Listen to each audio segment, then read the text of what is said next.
Resettlement in the United States is resettlement in a third country, which is supposed to be the last option for folks who are looking for a safe place to be. So the United Nations internationally prioritizes resettlement back in someone's home country once conditions are safe enough.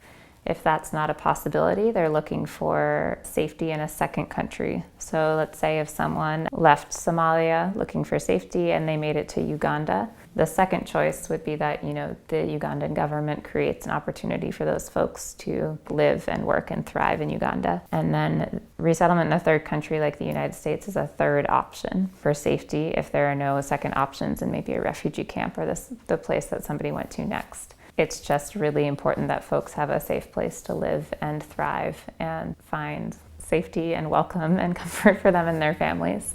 And the United States absolutely has the resources to support folks in doing that. So it's really important that we make that opportunity available to folks. So under the Obama administration, the numbers of refugees that the United States resettled increased every year to 85,000 people in the last year of his presidency, with the intention of there being 100,000 in the next year, ideally. When the Trump administration started in January 2017, that changed dramatically. Numbers fell very, very rapidly. So in Maine, in the last year of the Obama administration, we resettled close to 700 people. It dropped to about 300 in the first year of the Trump presidency and kept going down. And this last year, we resettled 40 people. So that's been an extremely dramatic shift, and the United States has really left its place as the country that resettled the most refugees internationally in the last 4 years.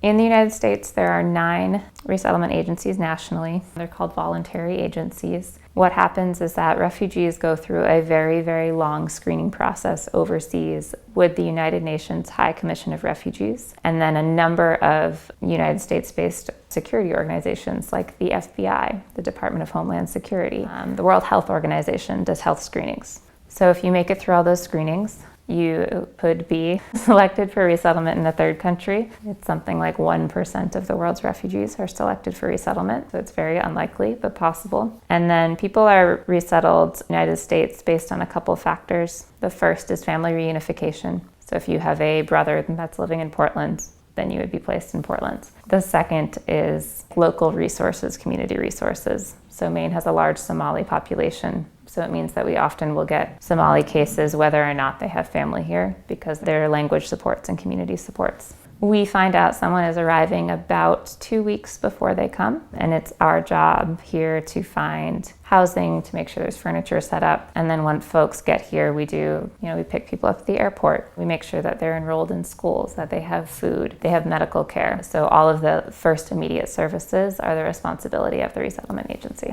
So when you're seeing news about, let's say, folks leaving Syria, when people are fleeing their home country, they are seeking asylum or safety in another country. It doesn't necessarily mean that they have refugee status yet. To gain refugee status, you have to prove that you are fleeing persecution based on a protected category. So like your race, your religion, your nationality. And then you have to be given refugee status by the United Nations High Commission of Refugees. So there are some folks based on that are living in refugee camps.